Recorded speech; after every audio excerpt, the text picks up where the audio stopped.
ከድሮን ጥቃት ራስን የመከላከል አስገዳጅ ፕሮቶኮልና ቅድመ ጥንቃቄ ከሻለቃ ዝናቡ ድንገረው ደለለ የተላለፈ መግለጫ። የጠላት እግረኛ ኃይሉ ምንም አይነት ግዳጅ መወጣት ያልቻለው የአብይ አገዛዝ የጭካኔ በትሩን ከፍተኛ በሆነ ድሮን ጥቃት ጀምሯል። የድሮን አሰሳና ጥቃት ተጠናክሮ መቀጠሉ ጋር በተያያዘ በርካታ ንጹሃንና ሰራዊታችን ለኢላማ ተጋላጭ እንዳይሆኑ እነዚህን ቅድመ ጥንቃቄዎች ቀድመው ሊወስዱ ስለሚገባ በአስገዳጅ ሁኔታ ይተግበሩ። የፋኖ ሰራዊታችን በብዛት ሆኖ ክፍት መኪኖች ላይ ማለትም እንደ ሲኖትራክ፣ ኦራል፣ አይሱዙ እና ሌሎችም ተጭኖ መንቀሳቀስ የለበትም። አስገዳጅ በሆኑ የቡድን እንቅስቃሴ ወቅት የተቆራረጠና ዝግዛግ አይነት ቅርጽ ያለው የጉዞ መስመር በማድረግ የድሮን ኢላማ ማነፍነፍና መፈለግ እንዲሁም የመመልከት አቅጣጫ ያስተዋል። የድሮን ድምፅ ከተሰማ ወይንም ምልክት ከታየ ራስን ጥላ ወዳለው በርከት ያለ ዛፍ ወይንም ዋሻ መጠለል አለብን። ጥላ ከተጠለለ ካሜራው በደንብ ለመመልከትና ኢላማ ለመለየት ይቸገራል። ለመጠለል የገባንበት ዛፍ ወይንም ጫካ ካለ ውስጥ ለውስጥ ርቀትን መጓዝ አለብን። የወገንና የተማረኩ ተሽከርካሪዎችን ቅጠል፣ ሐረግ ወይንም ጨርቅ መሸፈን በቅኝት ወቅት ኢላማ እንዳይሆኑ ያደርጋል። የቤትና የመኪና የሚያንጸባርቁ መስታወቶችን ጭቃ በመቀባት ጨረር የሚያርፍባቸውን ነገሮች ሁሉ ማደብዘዝ ይገባል። ሞባይል ስልክ የሚጠቀሙ የተፈቀደላቸው የፋኖ አባላትና አመራሮች ሎኬሽን ዝግ የማድረግ ግዴታ አለባቸው።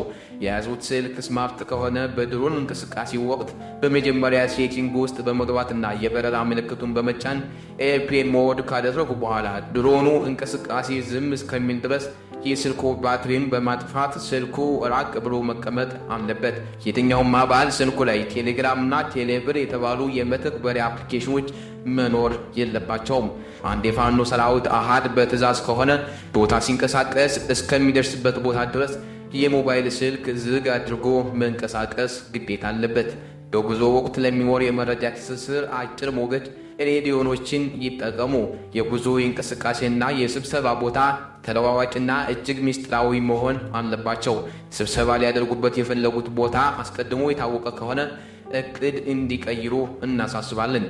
የስብሰባና ስልጠና ቦታዎችን በግልጽ ሜዳ ላይ ያለማድረግ ግድ ሲሆን ከጠዋቱ 5 ሰዓት እስከ 9 ሰዓት የጠላት ኃይል ከሳተላይት ላይ ምስል ለመውሰድ ምቹ የሚሆንበት ጊዜ ስለሆነ የኃይል ስብስብና ክምችቶች ሙሉ ለሙሉ በእነዚህ ሰዓት ውስጥ እያስወግዱ። ድሮን የፀሐይ ጨረር አቅጣጫ ባለበት መነጽሩ በትክክል መመልከት ስለማይችል የፋኖ ሰራዊታችን ቦታ ለመያዝ ሲንቀሳቀሱ የፀሐይ ጨረር መስመርን ከፊት ለፊቶ ያድርጉ። የቅኝት ድሮን በአካባቢው ከታየ ፈጥኖ ቦታ መቀየር፣ መሳሪያ ይዞ በቡድን አለመንቀሳቀስ፣ ቤት ውስጥ ለምግብ ወይንም በአዳራሽ ውስጥ ለስብሰባ አለመገኘትን በአስገዳጅ ይተግብሩ። ብዛት ያለው የፋኖ ኃይል እንቅስቃሴ ማድረግ ከተፈለገ ከቀን ይልቅ በሌሊት ማንቀሳቀስ ተግባራዊ መደረግ አለበት። በሌሊት የጉዞ ወቅትም ሆነ የካምፕ ቆይታ ጠላት የሳተላይት ምስል እንዳይወስድ የመስመር ሰልፍ ባትሪዎችን ወይንም ብዛት ያለው የካምፕ መብራት አይጠቀሙ።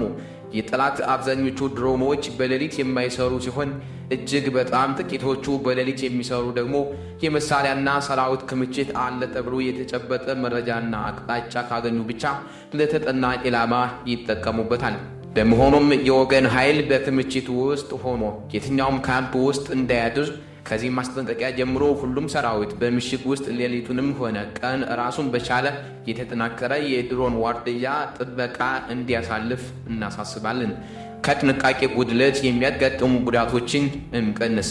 ሻለቃ ዝናቡ ድንገረው ደለለ፣ የአማራ ፋኖ ብሔራዊ ኃይል ማዕከላዊ ኮማንድ አባልና የምዕራብ አማራ ቀጠና ቴዎድሮስ ዕዝ ምክትል ሰብሳቢና ጦር አዛዥ።